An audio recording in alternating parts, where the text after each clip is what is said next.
दोस्तों बहुत बहुत स्वागत है आपका हमारे शो के पहले एपिसोड में। मैं अब्दुल्ला आज़मी आपकी खिदमत में।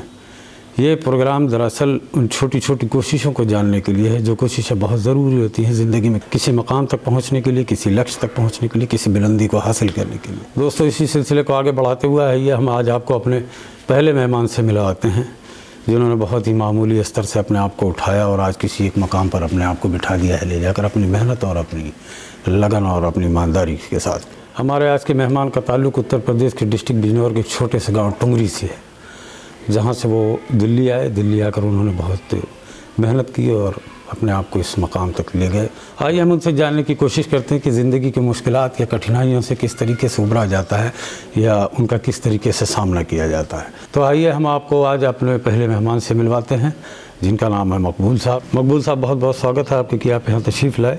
मैं नज़र फिल्म्स डिलाइट की तरफ से आपका हार्दिक अभिनंदन करता हूँ और दुआइया कलमात के साथ आपको अभिवादित करता हूँ। भाई साहब, आपने मुझे इस काबिल समझा के अपने शो पे बुलाया और मैं इस काबिल था नहीं, लेकिन मुझे आपने बुलाया। मैं बहुत बहुत स्वागत है आपका। अच्छा, बहुत हमारी पूरी टीम इसके लिए आपका अभिनंदन करती है। ये कारपेंटर की तालीम आपने कहाँ से ली, इस हुनर को कहाँ से सीखा? तालीम कारपेंटर की हमने अपने गांव को है, एक बास्टा शहर कस्बा है, बास्टा कस्बा है चांदपुर के पास। वहाँ पे हमारे मामू ने फर्नीचर की दुकान की थी, उस पर हमने काम सीखा था 7-8 महीने और फिर उसके बाद दिल्ली आ गए। सन 71 में आया था दिल्ली में। 1971 में जब आप बिजनौर से दिल्ली के लिए चले गए, हाँ। क्या किसी के साथ आए थे? कोई दोस्त था या कोई दोस्त था? क्या गांव का लड़का था जो यहाँ पे पहले से रहता था। मैंने उससे कहा कि भाई मुझे भी दिल्ली चलना है, बस हमारे ठिये पर किशनगंज जाके छोड़ देना, आगे मैं जानूँ या आप जाना है। तो वो दूसरी जगह रहते थे, हम दूसरी जगह रहते थे। तो हमने अपनी वालदा से 25 रुपये लिए और 1-2 कमीज़, 2 पजामे और एक अपना ओढ़ने बिछाने का कपड़ा लेके मंडल सा बांध के मुस्तरा और हम चल दिए दिल्ली को। बस दिल्ली से जब हम चांदपुर आए, चांदपुर से बस वो मिलती है ट्रेन, तो उस टाइम पर ट्रेन का 4 रुपये किराया था दिल्ली तक का। तो 4 रुपये का हमने टिकट लिया। उसके बाद 1 रुपये की हमने रास्ते में चाय पानी ये ख़त्म कर लिए। 20 रुपये बचे जो हम अपनी दुकान पे पहुंच गए। दुकान पे पहुंचने के बाद हमने, हमारे वहाँ और भी लोग रहते थे, रिश्तेदार रहते थे। पहले से रिश्तेदार थे यहाँ? हाँ, पहले से रिश्तेदार रहते थे, उनका ठिया था वो, जिस पे हम आए थे। हमारा भाई बड़ा वाला भी कभी कभी वहाँ रहते थे, लेकिन उस टाइम पर नहीं थे वहाँ, उस टाइम पर वहाँ नहीं थे। उसके बाद हमने शाम जब हुई तो खाने का हमने सोचा कि भैया इतने सारे मेहमान हमारे लोग हैं, भाई रिश्तेदार हैं, इनके साथ में खा लेंगे। किसी ने भी उस टाइम पे हमसे ये बात नहीं की, मतलब किसी ने खाने के लिए भी नहीं ये कहा कि भाई चलो तुम हमारे साथ खा लो। हमने क्या करा, जब हम इंतज़ार देखते रहे नहीं मिला तो हमने होटल पर, पैसे थे हमारे पास, हमने होटल पर खाना खा लिया। जब खाना खा लिया तो सुबह को दिन निकला तो फिर हमने वहीं नाश्ता किया, नाश्ता करा, फिर वहीं खाना खाया। मतलब जब तक मेरी जेब में पैसे रहे मैंने उनकी इंतज़ार नहीं देखी, अपना होटल पर खाता रहा, सारा दिन घूमता रहा। सब लोगों से, रिश्तेदारों से, सबसे मालूम किया कि भाई तुम यहाँ जानकारी है तुम्हारी, तुम काम कर रहे हो, एक आध रोज़ हमें भी ले चलो, चाहे बेशक पैसे मत देना, लेकिन हमें रास्ता मालूम हो जाएगा। मैं काम से जुड़ जाऊँगा, मेरे को ले चलो। तो जो काम करने वाले थे सब ने ये कह दिया कि भाई हमारे पास तो काम है नहीं और हम तो फला कोटी में काम कर रहे हैं, हम दूसरे को ले जा नहीं सकते। इस तरह से करके मजबूरी दिखा दिखा के सब टल गए। जब मेरे पास पैसे ख़त्म होने जा रहे थे तो दोपहर का टाइम था, मैं अपना लेटा हुआ था चारपाई पे और मैं ऊपर वाले से कह रहा था मेरे पैसे ख़त्म हो गए तो मैं क्या करूँगा, अल्लाह ताला मुझसे भीख तो मांगेगी नहीं, मैं भीख मांगने लायक हो गया हूँ, मेरे पास पैसे भी नहीं रहे, कोई काम भी नहीं है, तो मैं क्या करूँ। तो मैं बड़ा मायूस होकर अल्लाह ताला से गुजारिश कर रहा था, अल्लाह ताला कोई ऐसा रास्ता निकाल जिससे कि मैं यहाँ पे अपना खा पी लूँ और कमा लूँ और मैं अपने घर चला जाऊँ वापस। यहाँ कोई जरिया नहीं बनेगा तो मैं वापस चला जाऊँगा। आपने दुआ की दिल से और मेरे आँखों से आंसू निकल रहे थे भाई। तो इसने में एक रिश्तेदार आ गया, साले के रिश्ते में था वो, खचेड़ू नाम था उसका। वो जब मैं लेटा हुआ था चरपाई के ऊपर, उन्होंने मेरे आँख पट पर हाथ मारा और मजाक क्या रहा था वो बहुत ज़्यादा। खचेड़ू ने हाथ मारा मेरे पट पे और कहने लगा भाई क्या कर रहे हो। मैंने कहा यार क्या कर रहा हूँ, मुझे गुस्सा तो बहुत आया लेकिन मैं चुप हो गया। कहने लगे क्या कर रहे हो? मैंने कहा कुछ भी नहीं, तुम इतने इतने दिन से यहाँ पर काम करने वाले लोग हो, क्या खाक झोंक रहे हो यार, एक आदमी को नहीं लगा सकते? कहने लगे हमारे पास भी खाली है, हम भी खाली हैं, काम हमारे पास भी नहीं, मगर मैं तुम्हें एक रास्ता बता सकता हूँ। मैंने कहा क्या? और एक चलो मैं तुम्हें एक ठिया दिखाता हूँ जो यहाँ पे लोग बैठते हैं, छप्पर वाला चौक है करोल बाग में, जी। छप्पर वाला चौक है, उस पर से सब लोग बैठते हैं, कारपेंटर भी बैठते हैं, पेंटर भी बैठते हैं, मिस्त्री भी बैठते हैं, बेलदार भी बैठते हैं, सारे लोग हैं। जो लोग जिनको ज़रूरत होती है वो आते हैं और वहाँ से कारीगर को ले जाते हैं बुला के और अपना काम कराते हैं। तो इसी तरह से उसने मुझे वो ठिया दिखाया। वो पहले दिन तो मैं घबरा गया। जो एक आदमी आया वो कहने लगा भाई कारपेंटर का काम करते हैं? मैंने कहा जी। और तो चलो कितने पैसे लोगे? तो उसने जो मेरे साथ में था उसने बताया कि भाई 12 रुपये चल रहा है झाड़ी के, 12 रुपये लेंगे, मतलब 12 रुपये पर डे के। तो वो कहने लगा चीज चलो। मैंने घबराहट में मैं गया नहीं उसके साथ, क्योंकि मुझे मालूम नहीं था दिल्ली का कहाँ के लेके जाएगा, कहाँ छोड़ेगा, मैं कैसे आऊँगा वापस, इसलिए मैं गया नहीं।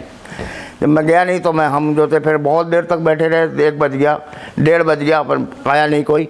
हम वहाँ से उठ के अपने ठिए पर आ गए और ठिए पर आके हमने बनी के यहाँ होटल पे खाना खाया और उससे 1 रुपया और उधार लिया। भाई बीड़ी सिगरेट जेब में नहीं थी, तो मैंने कहा बीड़ी सिगरेट भी लेंगे। खाने के लिए पैसे नहीं थे, खाना भी खाया और 1 रुपया वापस भी लिया उससे, लाला जी से। जी। अब अगले दिन हमें बहुत फिक्र होया कि भाई हम कैसे जाएंगे। तो हमारे बीच, इसी बीच में हमारे ससुर थे वहाँ पे, उन्होंने ये बताया कि भाई तुम्हें काम लग रहा था, तुम गए क्यों नहीं? मैंने बोला मैं इसलिए नहीं गया कि मुझे मालूम नहीं कहाँ लेके जाएगा, मैं कैसे वापस आऊँगा। तो उन्होंने मुझे एक रास्ता बताया। वो क्या था रास्ता? वो ये रास्ता था कि भाई तुम्हारे को यहाँ का एड्रेस पता है? मैंने कहा नहीं। और यहाँ का ये किशनगंज डबल फाटक गौशाला रोड, 1694 नंबर दुकान है ये। जी। और कहीं भी दिल्ली में कहीं भी चले जाओगे तो ये 3 पहियों के 3 व्हीलर चलते हैं। वो पैसे तो ज़्यादा लेंगे लेकिन आपको यहाँ चला के छोड़ देंगे। अगर आप भूल गए हो, कहीं चले गए हो दूर, आपको रास्ता पता नहीं है, तो 3 व्हीलर में बैठो, उनसे बोलो करोल किशनगंज डबल फाटक पर जाना, वो यहाँ ला के छोड़ देगा। तो वैसा ही उन्होंने किया। तो वो मेरे दिल में ठुक गई बात। मैं अगले दिन धड़ाके से काम पे गया और जाके पहले दिन 20 रुपये कमाए। और जब हम वापस आ गए तो मेरी जेब से 10 रुपये गायब हो गए और 10 रुपये थे। मैंने ला के जो होटल पे जो मजदूरी पे मिले उसमें से आधे पैसे कहीं, मतलब जो किराए के कट गए वो तो किराए के उसने काट लिए। 20 रुपये मिले, 10-10 के नोट थे, 2 बड़े बड़े नोट थे, इतने चौड़े चौड़े। एक नोट मैंने निकाल के उसे रिक्शे वाले को दिया और 3 व्हीलर वाले को, उसने पैसे काट के वापस मुझे पैसे दिए। वो पता नहीं जेब में नहीं रखे गए, वहाँ गिर गए, क्या होया मुझे नहीं मालूम इस बात का। मैं किसी पर इल्ज़ाम में नहीं, उसने मुझे वापस दिए। अब जब हम आए अपनी दुकान पे तो मैंने बोला, मैंने कहा यार थक भी गया हूँ, थोड़ा सा दूध पीऊँगा और उसके होटल के पैसे भी दूंगा, लाला जी के। अब जब मैंने सारी जेब देखी तो वो 10 का नोट, वो बाकी पैसे नहीं थे। मैं कोई बात नहीं, अल्लाह मालिक है, जब हमने कमाए थे गिर गए, सुधरे, कोई बात नहीं। मैं 10 रुपये निकाले और लाला के जाके पैसे दिए और दूध पिया 1 गिलास और ला के मैं अपना सो गया। अगले दिन जब सुबह हुई तो वहाँ पे एक बाथरूम जो बने हुए थे वो बहुत सारे बने हुए थे और DDA के वो जितने फ्लैट थे वो NDMC के, वो सब उसमें ही जाते थे। अब जो सवेरा चला गया तो फ्री हो गए और देर से गया तो लाइन लग जाती थी बहुत लंबी। जब लाइन लग गई तो फिर तो नंबर आएगा तभी जाना, चाहे कुछ भी हो जाए, चाहे पजामे में निकले या कुछ भी हो।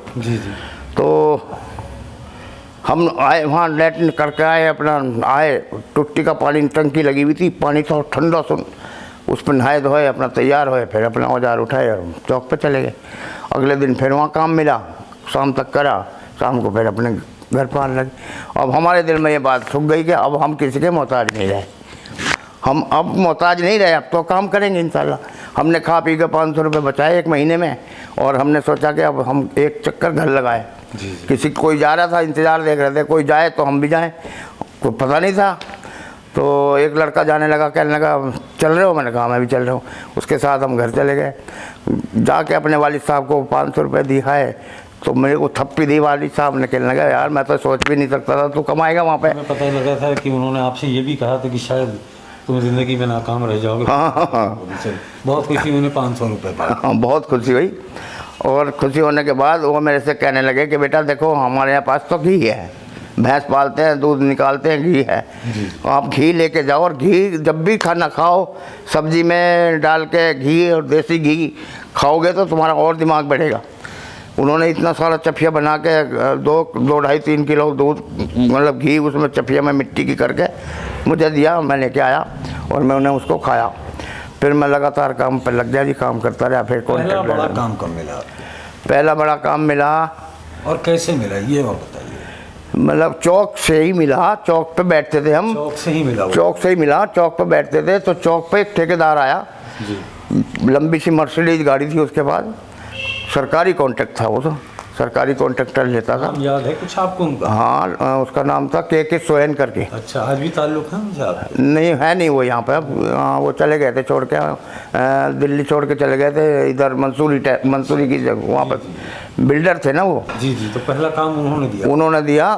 सफदरजंग किदवाई नगर में। अच्छा। चौकटो का सफदरजंग ये अपना किदवाई नगर है, फ्लैट है बने हुए, वहाँ का काम दिया और वो हमने काम किया। तो उसमें बहुत फ़ायदा तो नहीं हुआ क्योंकि पहला तजुर्बा नहीं था इतना। तो और बात दूसरा ये था कि कोई चौखट कहीं की थी, कोई किसी फ्लैट की थी, कोई किसी फ्लैट की थी। अब बना तो दी, जब फिट करने का नंबर आया तो ढूंढते रहे, आधी जाड़ी ढूंढने में ही निकल गई। इस तरह से करके उसमें नुकसान भी आया काम में। लेकिन हमने उससे फिर कहा कि भाई हमें नुकसान आया तो उन्होंने थोड़ी बहुत भरपाई करी और आगे को फिर काम दिया उसने यहाँ अपने राष्ट्रपति भवन का। वो गेट बनते थे, जाफरियाँ बनती थी, मतलब गेट की जगह जाफरियाँ बनती थी, फट्टियों की दरवाजे बनते थे, वो हमने बहुत काम किया। और जो राष्ट्रपति भवन के पुराने गेट थे वो ख़राब हो गए थे, वो अभी हमने नए बनाए। आपके हाथों बने? हाँ, हमने बनाए वो। इसके अलावा मैंने सुना है आपने एनडीएमसी दिल्ली की कुछ? हाँ, एनडीएमसी दिल्ली में जो एनडीएमसी की बिल्डिंग टेपर वाली है वो बनी जिस वक्त भोगल का आर्किटेक्ट था सरदार। जी जी। तो उसने पत्थर लगाने की प्लानिंग बना रखी थी, लेकिन हर कोशिश करने के बाद वहाँ पत्थर नहीं लगा। जब पत्थर नहीं लगा तो उन्होंने कॉन्ट्रैक्ट निकाला कि कॉपर शीट लगाएंगे। अब कॉपर शीट लगाने के लिए टेंडर छूट गया जी चावला ट्रेडर्स कंपनी को, जनकपुरी में रहते थे। उनका मैं काम करता था। उन्होंने मुझे बुलाया कि भाई ऐसे ऐसे बात है, यहाँ पे एक सैंपल बनाना है तो आप आओ। मैं गया, दिखाया, मैंने कहा जी शीट मंगा लो। शीट मंगाई, हमने फ्रेम लकड़ी का बनाया, पैनल बना के उनको दिखाया। तो उसमें सब चीज़ ठीक हो गई, लेकिन उसमें झोल था, कॉपर शीट में झोल था। जब झोल था तो आर्किटेक्ट ने देखा तो वो कहने लगा यार ये तो झोल है, इसमें तो ये तो नहीं चलेगा, ये झोल निकलना चाहिए। मैंने कहा झोल निकल जाएगा जी, हैमर कराना पड़ेगा। तो उसको थिएटर जो बर्तन बनाते हैं उसके पास भेजी सीट, उसने हैमर किया, वो सारा झोल निकल गया, फर्स्ट क्लास हो गया। टटेरों के पास वो झोल निकल गया, लास्ट सैंपल हो गया पास, टेंडर छूट गया, काम हमने शुरू किया। इसके अलावा हमारे पास इत्तला है कि आपने अपू घर में यानी जो प्रगति मैदान से लगी हुई जगह, हाँ जी, वहाँ शायद किसी सिनेमा हॉल के लिए भी काम? हाँ, एक सिनेमा हॉल था, सिनेमा 1000 करके था एक, जो हमने पिलाई में बनाया था। वहाँ पर पिलाई पे बनाया था, वहाँ पे ही, और वो कम से कम 10-12 साल वो मौजूद रहा, खड़ा हुआ। वहाँ पर पिलाई से बनाया था, पिलाई और लोहे की ट्रस से। अपनी पारिवारिक या वैवाहिक ज़िंदगी के बारे में आप कुछ बताएंगे हमें, क्योंकि हमें मतलब हमारे पास जो आपके बारे में मालूमात हैं उनमें ये है कि सख्त हालात से गुजरे आप लोग। सख्त हालात से गुजरे। हम 5 भाई हैं। जी जी। 5 भाइयों में हम 3 भाई काम करते थे, 2 भाई हमारे छोटे थे, 3 भाई हम दिल्ली में साथ में काम करते रहे।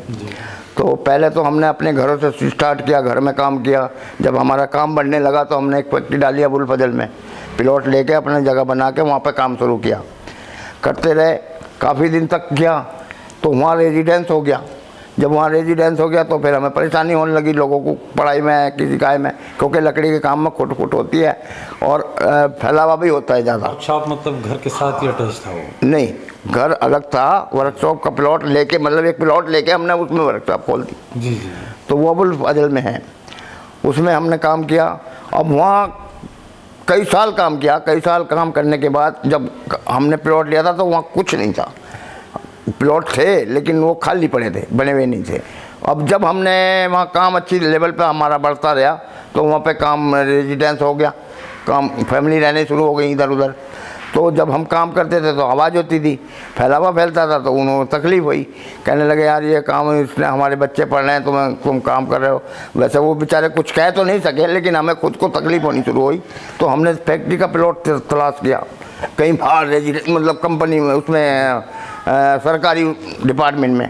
हमने फार्म भरा जी। फार्म भरने के बाद भवाना में प्लॉट निकल रहे थे, फैक्ट्रियों के प्लॉट निकल रहे थे वहाँ में। हमने चेक दिया, बनाया, भरा, सब कुछ किया, लेकिन 1 साल वेट करी, वहाँ भी हमारा प्लॉट नहीं निकला, पैसे वापस आ गए। उसके बाद हमने प्राइवेट में नोएडा में लिया, बनी बनाई फैक्ट्री ली, और 500 मीटर की। किस चीज़ की फैक्ट्री लाई? मतलब लकड़ी का ही काम करने के लिए, खाली फैक्ट्री बनी हुई खाली बिकती हैं जी जी। वो ली हमने, लेकिन वो 3 साल 4 साल ऐसे ही पड़ी रही, उसमें काम शुरू नहीं कर पाए, क्योंकि 500 गज का प्लॉट था, चारों तरफ से छूटता था वो बना हुआ, मतलब बीच में एक डब्बा सा बना देते थे, उसमें हमारा काम नहीं चल रहा था। वो आखिर फिर हमने बेच दी।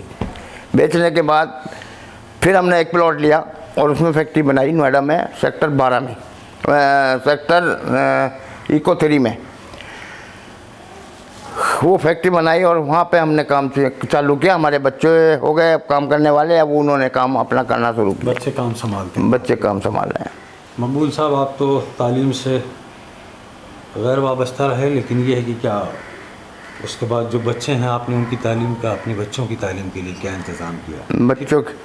बच्चों की तालीम के लिए बच्चे हैं जी हमारे 4। आपको बड़ी लड़की है। इस मकाम पे पहुंचने के बाद भी आपको महसूस होता है कि कहीं ना कहीं तालीम की कमी रह गई? ये तो बहुत महसूस होता है, ये तो बहुत महसूस होया, जब तो हमने बच्चों को पढ़ाने की कोशिश की अपना।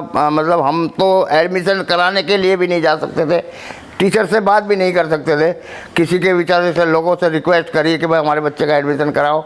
उन्होंने हमारी कोशिश, मतलब पड़ोसियों से उन्होंने हमारी बात सुनी, एडमिशन कराए। पैसे हम देते रहे, पैसे तो कमा ही रहे थे, पैसों में तो दिक्कत थी नहीं, लेकिन दिक्कत ये थी कि टीचर से बात करनी, कैसे एडमिशन कराना है, क्या करना है। पैसे और सहूलत होने के बावजूद मन में एक हिचक सी थी, बहुत खिचक थी कि जो कमी हम में रह गई हमारे बच्चों में ना रहे। हमने ज़्यादा से ज़्यादा कोशिश करी पढ़ाने की, लेकिन बच्चों में बस माहौल का फ़र्क होता है। जितना पढ़ना था 10वां 12वां, छोटे ने BA कर लिया, तो बड़ी लड़की ने भी 12वां किया, मकसूद ने भी 12वां किया, उससे छोटे ने BA किया, उससे दोनों छोटे ने BA किया। नहीं, ये तो एक समझ लीजिए अच्छी प्रोग्रेस है। इसको देखते हुए कि मतलब आपके पास तालीम ना के बराबर थी, लेकिन बच्चों को तालीम कराई। हाँ जी, क्योंकि महसूस होता था ना बहुत ज़्यादा, किसी अच्छे पढ़े लिखे के सामने बात करने जाए तो कैसे करें, कुछ ना कुछ गलती हो ही जाती है। जब मैं बोल रहा हूँ आपसे, इसमें भी बहुत गलती हो रही होंगी, लेकिन यहाँ तो महसूस नहीं कर रहा मैं, लेकिन दूसरा तो महसूस करेगा ना। जी जी जी। सबसे ज़्यादा दिक्कत कहाँ लगती थी कि मुझे पढ़ा होना लिखा होना बहुत ज़रूरी है अपने काम के सिलसिले में, जब कहीं आते जाते थे? जब ये होता था जहाँ काम मिलता था, और काम मिलने के लिए कोटेशन बना के देनी है जी। वो कहते थे भाई काम मिल जाएगा आपको, आपका काम बहुत अच्छा है, इसकी कोटेशन दो हमें। तो अब मैं पढ़ा लिखा होता तो फटाफट लिख के वहाँ कोटेशन दे देता। मैं इंतज़ार देखता था भाई कोई मिलेगा, उससे लिखवाऊँगा, जाकर दूँगा, तो उस काम में कई दिन लेट हो जाते थे। तो वो काम कई दफ़ा निकल भी जाता था कि यार ये तो कोटेशन नहीं दे पा रहे। तो काम देख के बहुत अच्छा खुश होते थे, लेकिन पढ़ने लिखने में जीरो थे। वो तालीम बड़ी ख़राब थी, तालीम की बहुत कमी खड़क थी। तालीम की बहुत कमी खड़क रही थी। आपकी ज़िंदा दिली और हौसले की कहानी बहुत दिलचस्प है मकबूल साहब। इसके अलावा आप क्या क्या शौक़ रखते हैं? बस शौक़ तो एक तो अपने कारोबार से ज़्यादा था जी। कारोबार रात को देखा ना दिन को देखा, उसी से मोहब्बत थी, कारोबार करने से ही। अब उसके बाद कब से काम छोड़ा है, बच्चों में खिलौने में बच्चे, अल्लाह ने 2 लड़कियाँ दे दी पोती, उनमें खेलते रहते हैं, वही शौक़ है हमारा, और तो है नहीं। खेलों में या मौसीकी में कोई शौक़ हो आपको? म्यूज़िक में या? म्यूजिक में बिल्कुल शौक़ नहीं। क्रिकेट वगैरह? ना, क्रिकेट में बिल्कुल शौक़ नहीं। अच्छा अच्छा। एक मछली पकड़ने में शौक़ था। अच्छा अच्छा। मछली पकड़ता था मैं। तो वो शौक़ आप दिल्ली में पूरा करते हैं कभी? दिल्ली में मिला ही नहीं, पकड़ने को नहीं मिला जी दिल्ली में। तो शौक़ जमुना पे चले जाना? नहीं, जमुना पे नहीं गए, वहाँ भी रुकावट है ना, जाने नहीं देते। इन दिनों मतलब आप क्या काम कर रहे हैं, या फैक्ट्रियाँ जो हैं आपकी वो किस तरह की हैं और कहाँ पर? काम अभी तो एक ही जगह है जी, नोएडा में। जी जी। नोएडा में फैक्ट्री है, वहाँ बच्चे कारोबार देखते हैं। क्या बनता है वहाँ? वहाँ पे फर्नीचर बनता है जी, मतलब शोरूमों का फर्नीचर बनाते हैं, और वो सारे में जाता है, कंपनियों का काम है। जहाँ जहाँ कंपनियों के शोरूम होंगे वहाँ पे वो सामान जाता है। चेन्नई भी है, बेंगलोर भी है, हैदराबाद भी है, और जी तुम्हारा इधर पंजाब में है, चंडीगढ़ है, लुधियाना है, इधर सब में जाता है। यानी यहाँ तक नेपाल तक जाता है। जी जी, नेपाल, इंडोनेशिया। हाँ, यहाँ तक सब जहाँ जहाँ कंपनियों के शोरूम है वहाँ हमारा सामान जाता है। कैसियो है, बरिस्टा है, पिज़्ज़ा हट है, ये इन 3-4 कंपनियों के, LG है, इन 4 कंपनियों से ही होश नहीं मिलता। रात दिन इसी का काम होता है, बच्चे देखते हैं, कभी कभी हम भी शौक में चले जाते हैं, बस इतनी सी बात है, और तो कुछ है नहीं। और भैया जो हमारे अंदर है मेहनत करने का जज्बा, हम वही बात आपसे भी कहेंगे, सबसे यही कहेंगे कि इंशाल्लाह सब ये मेरा आखिरी सवाल है। आपने अपना बहुत कीमती वक्त दिया हमें। जो आप हमारे देखने वालों से या हमारे बीच जो और लोग हैं जो मेहनत की या किसी वजह से जुड़े हुए हैं, हाँ, मैं तो यही कहूँगा कि इंसान को हर वक्त अपनी मेहनत के ऊपर काम करना चाहिए और तालीम के ऊपर ध्यान देना चाहिए। जो बच्चे होते हैं, बच्चों को ये मालूम नहीं होता कि हमें क्या करना है, क्योंकि बड़े हो गए उनको अकल आती है, लेकिन उस टाइम पे कुछ नहीं होता। मेहनत तो बचपन में ही करनी है, मेहनत बचपन में करेंगे तो इंशाल्लाह बड़े होने के बाद वो कामयाबी मिलेगी। गाइडेंस बहुत ज़रूरी है, मेहनत गाइडेंस बहुत ज़रूरी है, मेहनत बहुत ज़रूरी है। मेहनत नहीं करेंगे तो कुछ नहीं मिलेगा, मेहनत करेंगे तो इंशाल्लाह बहुत अच्छा होगा और उसका फल मिलेगा।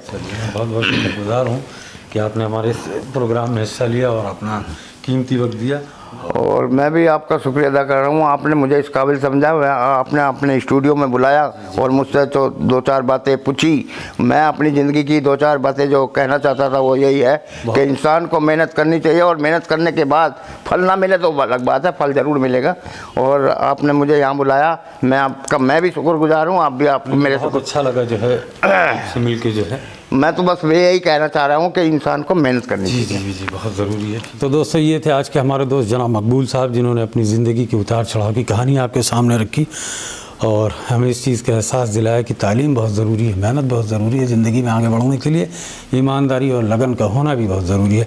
उम्मीद है कि हमारा ये प्रोग्राम आपको पसंद आया होगा। हमारे इस प्रोग्राम का हिस्सा बनने के लिए आप हमें ईमेल आईडी के ज़रिए कांटेक्ट कर सकते हैं। ये जो है आईडी फ्लैश हो रही है, आप इस पर हमें कांटेक्ट कीजिए, या अपने जानने वाले या कहीं आस पड़ोस में जिन लोगों को भी आप जानते हैं जिन्होंने ज़िंदगी में बड़ी मेहनत की हो, हम चाहेंगे कि वो हमारे बीच आएँ और अपनी बात लोगों के सामने रखें, ताकि लोग उनसे कुछ सीख सकें, जैसा कि मकबूल साहब ने बहुत सारी बातें आपकी रखी जो है। मैं आपका शुक्रगुजार हूँ कि आपने हमारा ये प्रोग्राम देखा। उम्मीद है कि आप लोगों तक इसे पहुँचाएँगे और हमारे इस चैनल को सब्सक्राइब भी करेंगे। बहुत बहुत शुक्रिया आप लोगों का। अगले हफ्ते एक नए मेहमान के साथ आपसे मिलेंगे, तब तक के लिए हमें इजाज़त दीजिए। आदाब, नमस्कार, सत श्री अकाल।